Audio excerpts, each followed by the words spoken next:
Today we are talking about one of the most famous billionaires. Oh my gosh, yes. We're talking about Mark Zuckerberg today on Behind the Billions. And this is absolutely one of the most fascinating success stories in tech history. You know what I mean? I've got to ask, how does someone go from being just a college student to becoming like one of the richest people in the world? So it's actually kind of incredible, right? Here's this young guy at Harvard and he basically starts what would become the biggest social media platform in history right from his dorm room. And you know what's really wild? He was only 19 when he created Facebook, and now he's worth over $200 billion. That's, um, that's absolutely mind-blowing. How does that even happen? Well, that's exactly what makes this story so fascinating because it's not just about creating a website, right? It's about how Zuckerberg totally transformed the way we connect with each other. And now he's running this massive company, Meta.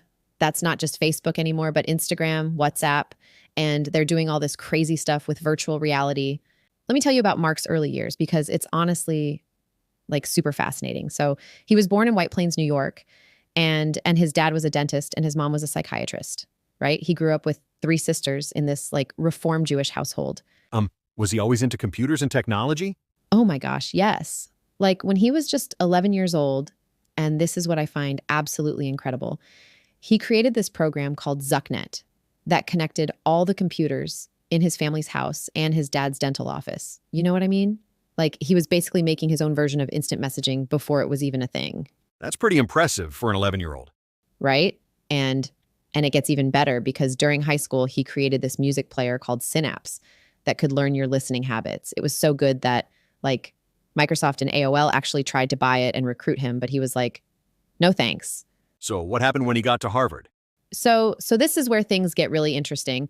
He already had this reputation as this programming prodigy when he started at Harvard in 2002, and he just kept creating these different programs, you know? First there was Course Match, which helped students pick classes based on what other people were choosing. And then came this thing called Face Mash, which was kind of like this hot or not type website for Harvard students. Did that cause any problems? Oh, totally. The site got shut down super quick because it was using student photos without permission.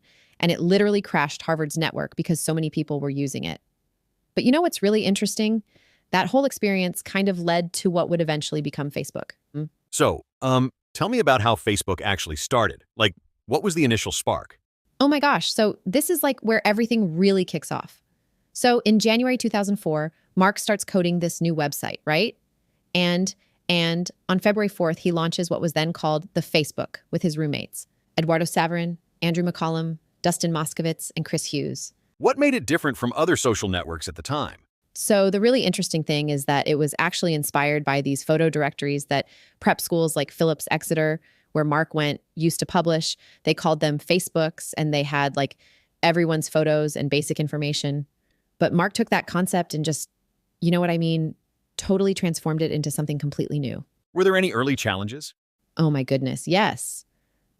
Literally less than a week after launching, Mark got accused by these three Harvard seniors, the Winklevoss twins and Divya Narendra, of basically stealing their idea. They said he'd promised to help them build this thing called Harvard Connection, but instead used their ideas for Facebook. And things got super messy because Mark actually broke into their email accounts to try to stop the Harvard Crimson from publishing a story about it. So what happened next with Facebook itself?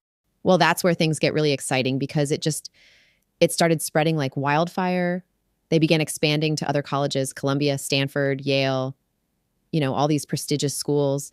And Mark was so convinced about Facebook's potential that he actually dropped out of Harvard in his sophomore year to focus on it full time. That seems like a huge risk. It totally was.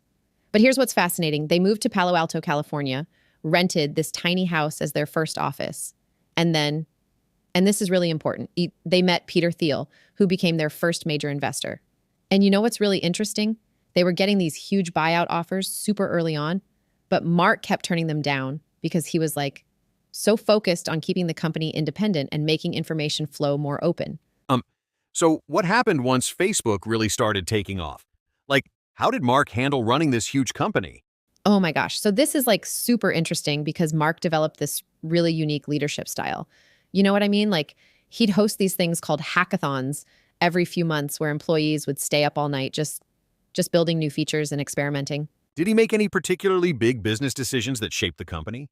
Right. So, and this is fascinating. One of the biggest moves was taking Facebook public in 2012. And and the really interesting thing is that Mark made sure to keep majority control of the voting shares.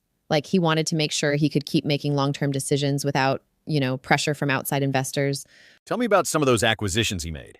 Oh, so Mark had this really incredible vision about social connectivity, right? And he saw these emerging platforms that could like complement Facebook. So he made these huge moves. Instagram in 2012, WhatsApp in 2014, and each time he kind of, you know what I mean, let them operate somewhat independently while integrating them into the bigger picture. What about this whole transition to Meta? That was like totally massive. So in 2021, Mark makes this huge announcement that Facebook would become Meta platforms. And the really fascinating thing is that it wasn't just a name change. It was this complete shift in vision toward what he calls the metaverse. Like he basically bet the company's entire future on virtual and augmented reality. How's that working out so far? Well, it's been like a really interesting journey. Reality Labs, which is their metaverse division, has been investing billions and billions into development. And while some people have been skeptical, Mark has been super committed to this vision of connecting people in totally new ways through virtual spaces and experiences. What about his life outside of the company? Like, how does someone like Mark balance everything? Oh, so this is actually really interesting because despite running this massive company, Mark has this whole other side to his life that's super focused on philanthropy and family. You know what I mean? Like he met his wife Priscilla Chan back at Harvard in 2003 at this fraternity party of all places. What's their story together? So they actually dated all through the early Facebook years. And then in 2012, they had this really sweet low-key wedding in their backyard. But here's what's really fascinating. They've become this incredible power couple in philanthropy. Like in 2015, they launched the Chan Zuckerberg Initiative, which is this massive organization that's focused on, promoting equality and human potential. Tell me about some of their bigger donations. Oh my gosh. So they've made some really incredible commitments. Like they pledged to give away 99% of their Facebook shares over their lifetime, which was worth about $45 billion when they made that announcement. And they're really focused on these big, ambitious goals like curing all diseases by the end of this century. Have they done other major charitable work? Right. So they've been super active in education too. Like Mark donated $100 million to Newark public schools, and they've given huge amounts to, science research and disease prevention. During COVID, they donated $25 million for treatment research and another $75 million to San Francisco General Hospital, which actually got renamed after them. They're really trying to use their wealth to make this lasting positive impact on the world. What about the whole metaverse thing? That's been like a pretty big shift for Facebook, right? Oh my gosh, yes. So in 2021, Mark made this absolutely massive announcement that completely changed everything. Facebook wasn't just going to be Facebook anymore. The entire company rebranded as Meta, and they're putting billions of dollars into developing what Mark calls the metaverse. What exactly is his vision for all this? So, Mark really believes that the metaverse is going to be the next big evolution of the internet, right? He sees it as this immersive digital world where people can work, socialize, and play in virtual reality. And they're developing all these new technologies like the MetaQuest headsets to make it happen. Has there been any pushback to these plans? Oh, totally. I mean, there's been some pretty significant criticism.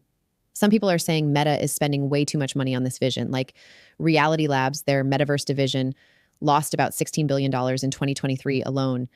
And there are concerns about privacy and data collection in virtual reality, which is, already a sensitive topic for the company. What about his leadership style these days? So that's really interesting because Mark has actually gone through this kind of transformation in recent years. He's become much more publicly visible and hands-on with product development. And he's really leaning into new interests too. Did you know he's now seriously into mixed martial arts and Brazilian jiu-jitsu? He's even competing in tournaments. How's he handling all the recent challenges? Well, he's definitely had to navigate some pretty intense situations, like dealing with content moderation issues, testifying before Congress about child safety on social media, and trying to balance innovation with increasing regulatory scrutiny. But what's really interesting is how he keeps pushing forward with this long-term vision, even when facing all these immediate challenges.